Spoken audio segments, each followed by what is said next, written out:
예수님은 따로 빈들에 가셨고 무리들은 그가 있는 곳을 찾아서 따라갔습니다. 이후에 펼쳐지게 되는 일은 상당히 놀라운 장면입니다.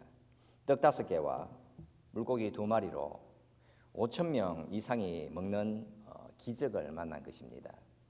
먹은 사람이 여자와 어린이 외에 5천 명이었으니까 작게는 10,000명, 많게는 2만 명 이상이 되었을 것입니다. 이 기적을 가리켜서 오병이어의 기적이라고 부릅니다. 이 오병이어의 기적은 상당히 낭만적으로 그려지기도 했습니다. 주일학교에서는 아무래도 포근하고 달콤한 이야기로 그려내기가 쉬웠습니다. 날씨가 참 좋은 날에 푸른 초원이 있는 곳으로 예수님이 소풍을 가신 것처럼 표현을 해내기도 했습니다. 그러나 이 말씀은 그런 내용이 아니겠지요. 13절에서 배경으로 등장하는 것은 예수께서 들으시고입니다. 여러분 무엇을 들으신 것입니까? 세례 요한이 헤롯의 칼날 아래에 목숨을 잃는 소식을 들으셨습니다. 이 소식을 들으시고 예수님께서 이동하신 곳은 배를 타고 떠나사 따로 빈들에 가시니였습니다. 이 배경이 암시하는 것은 바로 예수님의 고난인 것이며 세례 요한과 같은 방향으로 그러나 더 분명하고 더 확실한 목적지로 가시는 것이었습니다. 예수님의 공생의 사역 3년의 기간 중에 2번째 해가 끝나갈 무렵에 이 본문 말씀이 놓여져 있습니다. 그러니까 예수님이 십자가에 못 박히시기 약 1년 전에 일어난 일인 것입니다. 예수님이 오병이어의 기적을 베푸시기 전에 이동을 하신 곳은 외딴 곳, 빈들이었으며 산악지대로 가신 것입니다.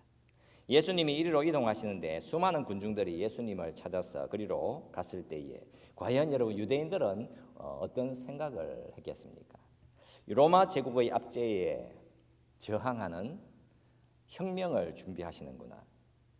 군대를 조직하시고 이제 싸울 준비를 하시는구나 라고 생각할 수도 있었습니다. 심지어 예수님을 따라왔던 많은 군중들은 이 기적 후에 예수님을 자신들의 임금으로 삼겠다고 했습니다. 그들은 혁명의 지도자가 예수님이 되기를 원했던 것입니다. 마치 구약의 압도적인 지도자이며 이스라엘을 위해서 싸웠던 아주 용맹한 2사람, 바로 모세와 여호수아의 역할을 예수님께서 해주시기를 기대했습니다. 그러나 예수님은 복음을 전하고 가르치셨습니다. 말씀을 전해주셨고 떡을 전해주셨습니다. 떡을 떼어 제자들에게 주심에 제자들이 무리에게 주니 다 배불리 먹고 이렇게 말씀합니다. 이 본문에서 나오는 떡이란 바로 생명을 의미했던 것입니다. 예수님이 이 땅에 오신 것은 생명을 나누어 주기 위해서 오신 것입니다. 유대인들은 분명히 이 사실을 보고 깨달아야 했습니다. 바로 이스라엘의 광야 생활에서 하나님이 모세를 통해서 하늘에서 내려준 떡과의 연결점을 그들은 보고 깨달아야 했습니다. 예수님이 요한복음 6장에서 말씀을 하셨지요. 너희 조상들은 광야에서 만나를 먹었어도 죽었거니와 인자는 하늘에서 내려오는 떡이니 사람으로 하여금 먹고 죽지 아니하게 하는 것이니라. 이 세상 나라의 모든 혁명들은 결국에는 죽음의 길로 안내하게 되어 있습니다. 영혼의 허기를 절대로 채워줄 수 없기 때문인 것입니다. 그래서 이 본문 말씀에서 예수님이 빈들 곧 광야에서 많은 군중들에게 떡 5개와 물고기 2마리로 10,000명 이상의 군중들을 먹이신 기적은 이 세상의 혁명을 위한 것이 아니라 바로 영혼의 배고픔이 어떻게 해결될 수 있는 것인지 천국 복음을 선포하시는 것이었습니다. 과연 떡 5개, 물고기 2마리로 10,000명을 먹일 수 있겠습니까? 이 본문을 해석하는 아주 흥미로운 시도가 있어 왔습니다.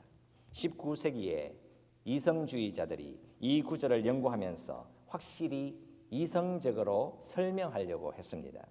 가령 예수님이 물러나신 그 빈들은 동굴이 가득한 곳이었다라고 말합니다. 이 동굴들 중 하나에다가 예수님의 제자들이 미리 수많은 빵들과 물고기들을 숨겨두었다는 것입니다. 사람들이 배가 고파졌을 때에 예수님은 숨겨진 동굴 입구 앞에 서 계셨고, 제자들은 자신들의 옷 뒷자락을 통해서 몰래 감추어 두었던 빵과 물고기를 예수님에게 전달해 주었으며, 예수님은 펄럭이는 그 소매 밖으로 꺼내어서 마치 손에서 빵과 물고기가 만들어지는 것처럼 그렇게 보이게 했다는 것입니다. 그러니까 이들의 설명을 따르면 예수님과 예수님의 제자들은 군중들을 속이기 위한 아주 파렴치한 사기극을 펼쳤다라고 해석을 했습니다. 여러분 어떤 것 같습니까? 이런 식으로 해석을 하게 되니까 그냥 예수님은 남들의 눈을 속이는 마술사가 되어 있는 것입니다. 정말 여러분 애쓴다고 할 수 있겠지요. 그런데 이런 해석보다도 확실히 덜 문자적인 해석이 있기는 합니다. 이 사건의 실상에 대해서 미국의 한 목사님이 강단에서 윤리적인 기적이라고 하는 표현을 사용을 했는데, 가령 이렇게 이 본문의 말씀을 해석합니다. 예수님을 따라왔던 수많은 사람들 중에서 가령 10,000명이 있다면 그 10,000명 중에서 5,000명은 먹을 것을 준비해 왔지만 5,000명은 음식을 준비해 오지 않았다는 것입니다. 그런데 음식을 가져온 사람들은 준비해 오지 않은 사람들과 자신들의 음식을 나누고 싶어 하지 않았다는 것입니다.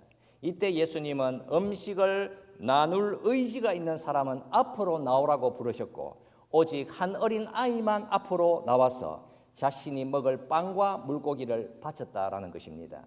어린 소년의 이 관대함을 보고서 음식을 움켜쥐고 있던 사람들이 부끄럽게 되었다는 것입니다. 그리하여 예수님은 가진 자들이 가지지 못한 자들과 이렇게 나눌 수 있도록 설득할 수 있었다라고 이 사건을 해석합니다. 이것을 가리켜서 윤리적인 기적이라고 미국의 목사님이 청년들에게 설교를 했다라고 합니다. 여러분 성경 말씀을 이런 식으로 보고 있으니까 이들의 영혼이라고 하는 것은 항상 공허한 것입니다. 그리고 항상 두려운 것이겠지요. 항상 어긋난 길을 갈 수밖에 없는 것입니다. 믿음의 대상을 잃어버리게 되어 있기 때문입니다. 무신론 철학자 사르트르가 이런 말을 했습니다. 하나님이 존재하지 않는다는 사실을 나는 부정할 수 없다. 그러나 나의 전 존재가 하나님을 향해 울부짖고 있다는 사실 또한 나는 잊을 수 없다. 나는 하나님을 믿지 않지만 하나님을 갈구한다. 오직 하나님만이 주실 수 있는 것에 굶주려 있다라고 했습니다. 그러니까 신의 존재를 믿지 않은 철학자 사르트르 역시 가장 중요한 문제를 제기했지만, 그러나 예수님이라는 분을 만나지 못했기에 그의 영혼은 공허함을 해결할 수 없었던 것입니다. 오병이어로 광야에서 수많은 군중들을 먹이신 것은 여러분 그냥 단순한 기적이 아니라 목적을 가진 기적이었기에 그 목적하심이 무엇인지를 우리는 분명히 볼 수 있어야 하는 것입니다. 기적을 행하시는데 그냥 기적이 아니라 여러분 이 기적에다가 아주 중요한 말씀을 심어 놓으신 것입니다. 만약에 여러분 수많은 군중들 앞에서 예수님이 기적을 행하시면서 나를 좀 봐봐, 내가 무엇을 할 수 있는지 좀 봐, 나의 권능과 나의 위대함을 좀 봐, 이렇게 말씀을 하시면서 사람들로부터 와, 당신은 정말 엄청난 권능과 위대하심을 가지고 계시군요 라는 말을 듣고 싶어서 이런 기적을 행하신 것이겠습니까?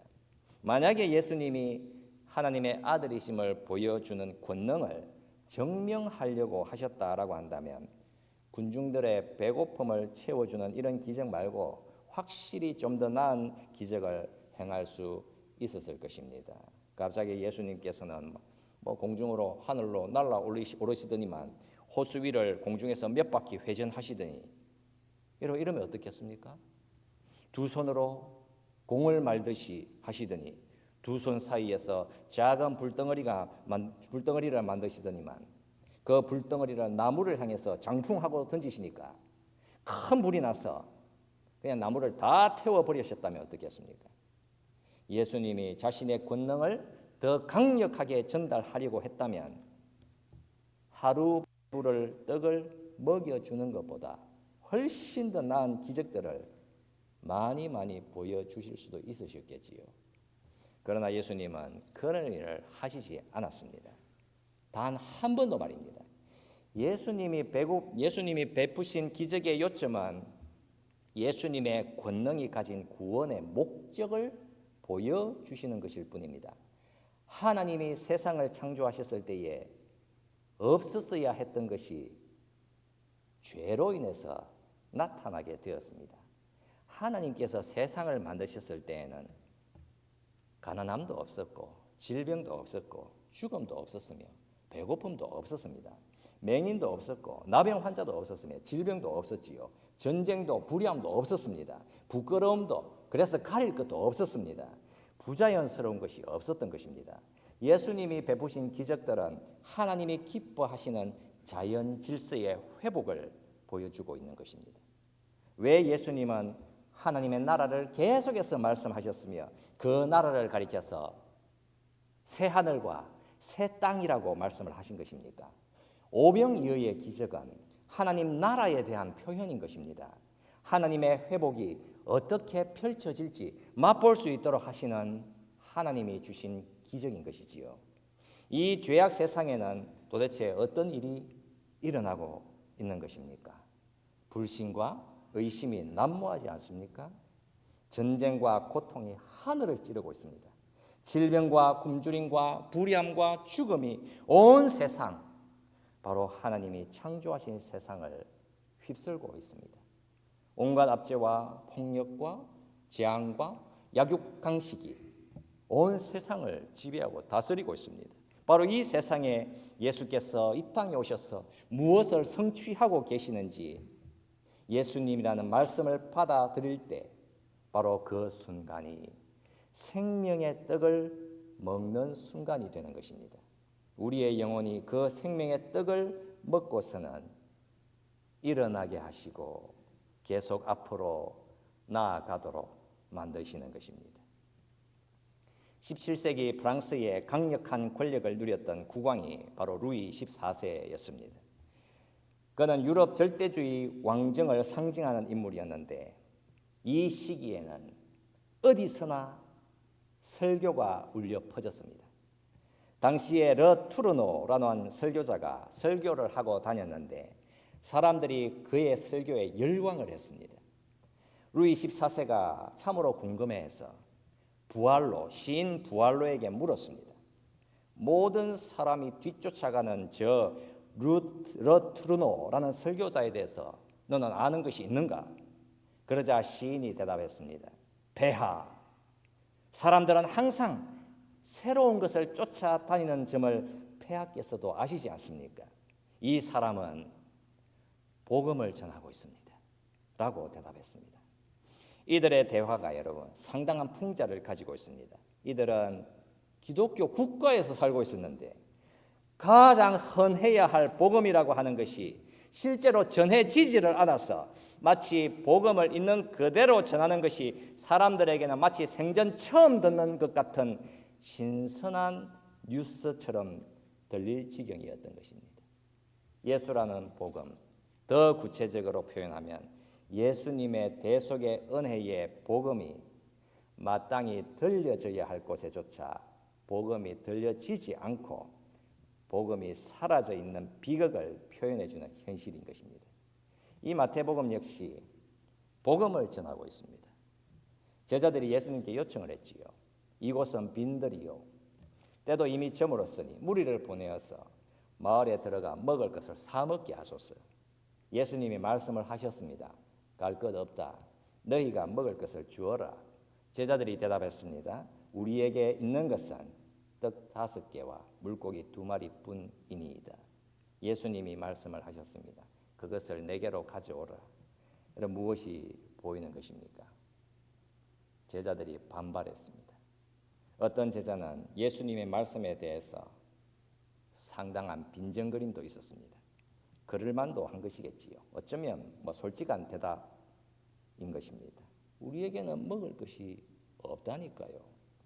이것으로 뭘 어떻게 하겠습니까? 여러분, 무엇이 보이는 것입니까? 불가능이 보이는 것입니다. 절대 불충분함이 보이는 것입니다. 떡 5개, 물고기 2마리로 10,000명을 먹인다라고 하는 것은 가능성의 문제가 아니지요. 그냥 그 의미하는 바 불가능함을 받아들여야 한다라고 하는 의미인 것입니다. 어떤 성경신학자가 이런 말을 했습니다. 우리가 맡은 일에 스스로 적합한 존재가 되는 것은 하나님의 의도가 아닙니다. 오히려 그분은 우리가 부적합하기를 원하십니다. 만약 우리가 우리 자신의 능력에 맞다고 생각하는 과업만 받아들인다면 그것은 하나님의 부르심에 응답하는 것이 아닙니다. 교회는 항상 위기 속에 있으며 앞으로도 그럴 것입니다. 어려움, 한계, 해결 불가능한 문제들, 인력과 돈의 부족, 위협적인 전망, 끝없는 오해와 왜곡이 있을 것입니다. 우리는 이러한 것들에도 불구하고 일하는 것이 아닙니다. 그것들이야말로 그 일을 하기 위한 필요한 조건들입니다. 라고 했습니다. 그러니까 무엇이 보이는 것입니까? 우리는 부적합한 사람들이기 때문에, 그러니까 저와 여러분들은 가능하지 않기에, 나의 힘으로는 할 수 없기 때문에, 전적인 부족함과 무능이기에, 오직 주님만이 완전하시기에 생명의 떡을 받을 수 있으며 그 떡을 나누어 줄 수 있는 것입니다. 우리의 불가능함을 알고 우리의 자격 없음을 알고, 그러나 주께서 생명의 떡을 주실 것을 알아서 일어서서 의지하면서 살아가는 것입니다. 그게 여러분 구원인 것이지요. 독일의 저명하고 경건한 신학자인 요한 벵겔이 병석에 누워 있었습니다. 그는 일평생 성경을 연구했고 신학 체계를 세운 신학의 거장이었습니다. 그런데 그의 육체가 쇠하여져서 이제는 죽음이 다가왔을 때에 그가 신학교의 한 학생을 불러서 위로의 말을 전해달라고 요구했습니다. 한 청년이 그에게 와서는 이런 말을 했습니다. 선생님, 저는 단지 학생이고 배우는 자일 뿐입니다. 선생님 같은 스승님께 제가 무슨 말씀을 드려야 할지 모르겠습니다라고 했습니다. 신학자 벵겔이 말을 했지요. 무엇이라고? 신학생이 성경적인 위로 말 한마디를 전하지 못한다는 말인가라고 탄식을 했습니다. 당황했던 그 학생은 간신히 성경 구절을 내뱉었습니다. 그 아들 예수의 피가 우리를 모든 죄에서 깨끗하게 하실 것이요. 이 말을 듣고 있던 신학자 벵겔이 말을 했지요. 그것이 바로 내가 원했던 말씀이네. 그것이면 충분하네. 이렇게 이 신학자는 학생의 손을 애정 어린 손길로 잡고 있었습니다. 여러분, 하나님의 말씀이라고 하는 것은 그 자체로 능력이 있기에 복음의 능력이라고 하는 것은 가장 강력한 것입니다. 예수님이 복음인 것이며 바로 이 복음이 생명의 떡인 것입니다. 예수님이 하늘로부터 임한 생명의 떡이신 것입니다. 본문 19절에서 예수님이 행동하시는 것을 보십시오. 하늘을 우러러 축사하시고 떡을 떼어 제자들에게 주시매. 여러분, 여기에서 축사, 즉 축복하시고 떼어, 여러분 이 표현이 무엇을 의미하는 것입니까? 여러분, 이 두 개의 동사, 축복하다, 떼셨다라고 하는 것은 예수님의 십자가 죽음을 가리키는 것입니다. 예수께서 십자가에 달리시기 전날 밤에 최후의 만찬의 자리에서 받으라, 이것은 내 몸이니라, 이때 축복하셨고 떼셨습니다. 자신을 저주하는 자들까지도 축복하셨으며 그러나 자신은 부수어지셨습니다. 대속의 은혜를 집행하셔서 죄인들에게 자신을 주신 것입니다. 유대인들은 다들 새로운 모세, 새로운 여호수아를 기다리고 있습니다. 정치적인 해방, 로마 제국으로부터의 해방을 기다렸습니다. 그러나 예수님께서 이 땅에 오신 것은 그런 해방을 주시기 위해서 오신 것이 아니었습니다. 우리의 압제자는 무엇입니까?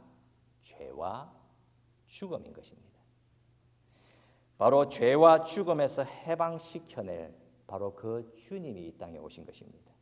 오직 예수 그가 우리의 죄를 담당하실 수 있으시기에 그 죄의 대가와 형벌을 담당하시기 위해서 예수님 자신이 부수어지신 것입니다. 바로 이 생명의 떡이 쪼개어지고 부수어져서 우리를 대신하여 내어줌이 된 것입니다. 여러분, 이 오병이어의 기적은 사실 날카로운 차이가 나는 사건과 나란히 배치가 되어 있습니다. 이 본문에서는 빈들, 그러니까 광야에서 천국 잔치가 펼쳐지고 있습니다. 그러나 이 말씀 앞에 나오는 내용에서도 역시 잔치가 펼쳐졌습니다. 그런데 잔치의 성격이 너무나도 다릅니다.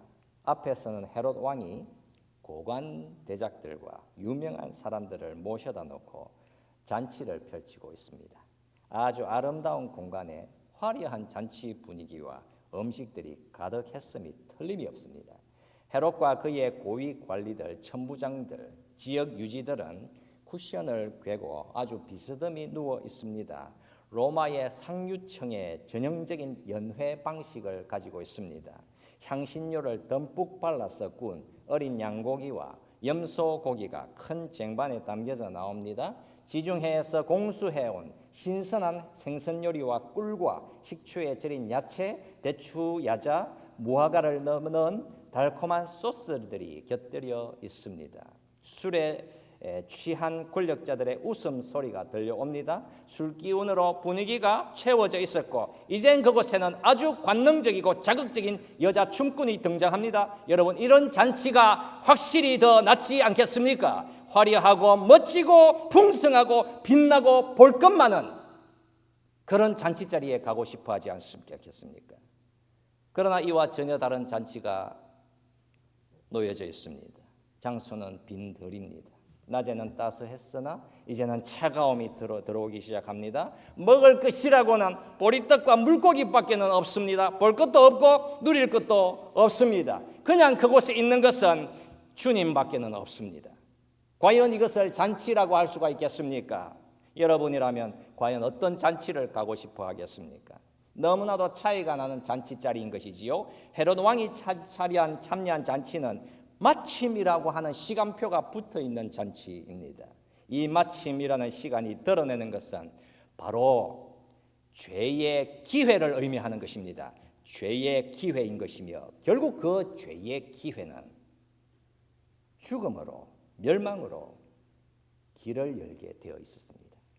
이제 예수님이 베푸신 잔치는 빈들이라고 하는 장소가 붙어 있습니다. 이 빈들은 예수님이 우리를 데려가시는 장소입니다. 여러분, 이곳은 외로운 곳입니다.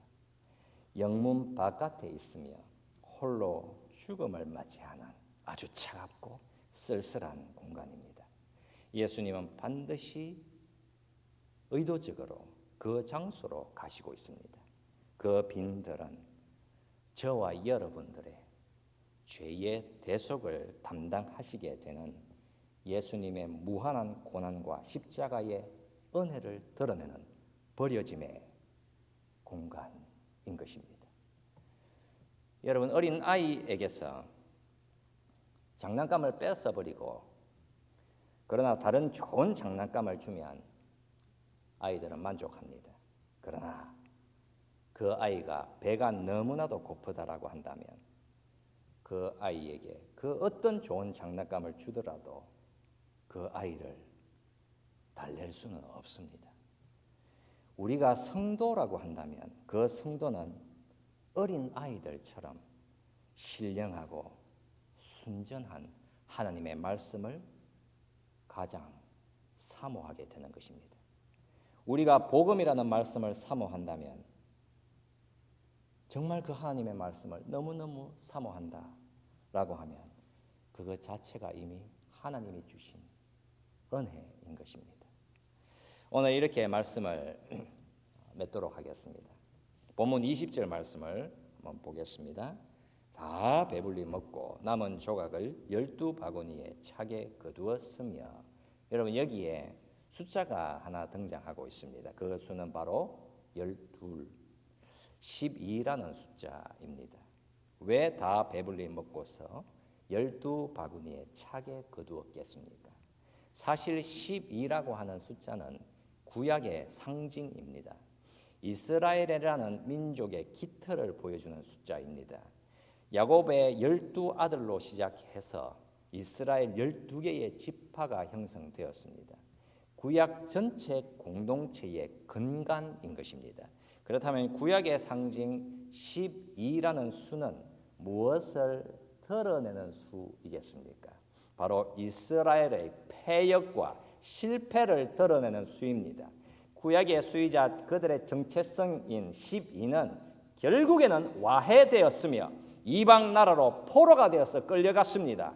하나님의 선민의 영적인 현실이 어떠했는지 성경은 밝히 보여줍니다. 12년 동안 혈루증으로 앓고 있던 한 여인, 회당장의 12살 된 딸의 죽음, 바로 하나님의 백성들의 율법적인 실패와 죽음을 선포하는 것입니다. 그러나 누가 오십니까? 예수님이 오시지요. 주님이 오셔서 불가능함과 패역함과 죄로 인한 저주 앞에 그렇게 선 자들을 구원해 내시는 것입니다. 구약에서 12는 이스라엘 백성들의 광야의 실패를 선포하는 것입니다. 하늘로부터 내려온 만나를 먹고서도 그들은 죽어야 했습니다. 그러나 예수님은 전혀 새로운 숫자 12를 가져오십니다. 율법적 저주를 받은 자를 고치셨고 죄로 인해 영원한 형벌을 받아 영원히 사망했어야 할 죄인들을 살려내셨습니다. 이스라엘은 40년의 광야 생활에서 다 죽어야 했지만 예수님은 그 광야에서 생명의 떡을 나누어 주십니다. 그리고 그 생명의 떡이신 예수님은 홀로 영문 바깥으로 나가셔서 홀로 외로이 빈들에서 십자가를 짊어지시게 되고 자신을 떼어서 자신의 몸과 피를 나누어 주셨습니다. 바로 완전한 회복을 주심으로 인해서 하나님과의 영원한 화목과 영생의 자리로 죄인들을 인도해 주신 것입니다. 우리가 이 말씀을 생각하면서 우리 잠시 같이 기도드리도록 합시다. 여러분, 죄로 신음하며 사망을 향해 달려가던 인생들에게 생명의 떡을 주시기 위해서 예수님이 우리 곁으로 오셨습니다.